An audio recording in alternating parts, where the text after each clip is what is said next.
My name is John Paul Lederach, and this is the second time I've been here at the Upaya Zen Brain Varela Conference now.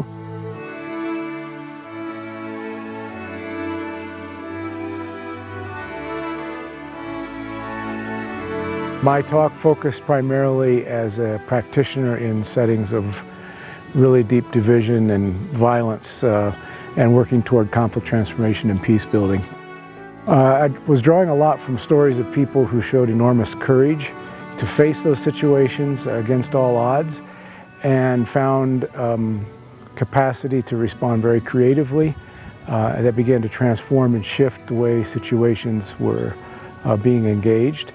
And the primary lessons that I was trying to draw from was that their ability to open up conversations and connections have a real parallel to the need to circle around this in ways that really go out to where people are at and engage in conversations that take time, require depth, and create a certain level of understanding and resonance. And so I was using a singing bowl to try to illustrate how some of the very physics of the way sound itself operates is metaphoric of those kinds of conversations. Primarily the edge, going to the very edge of those relationships, circling, coming back and over again, finding depth that touches something that's deeper and begins to rehumanize the situation.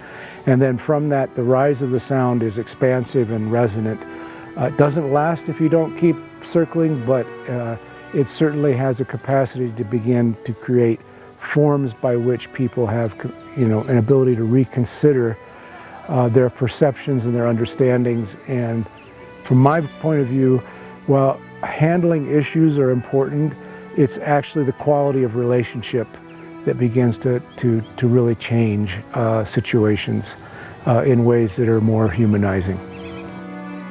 I love the interdisciplinarity of sitting with fellow faculty and participants who come from such wide and varied backgrounds, from activism and environmental issues across to neuroscience, into astrophysics, and it's just kind of an extraordinary wide-ranging conversation.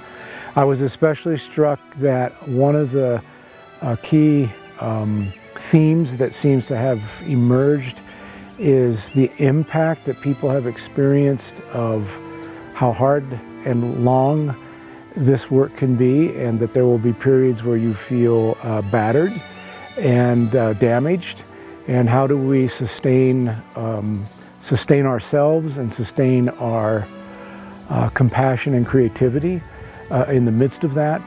And I think it really is particularly true at this era and time across our globe, both with the monumental challenges that are happening in terms of our climate and environment, in terms of our relationships, the ways in which we have often created structures that invisibilize the plight of so many people and how desperate that feels, that it really calls for this kind of capacity to create not only awareness and sustenance, but connection and continued practice to cultivate the fountains and sources of compassion and care.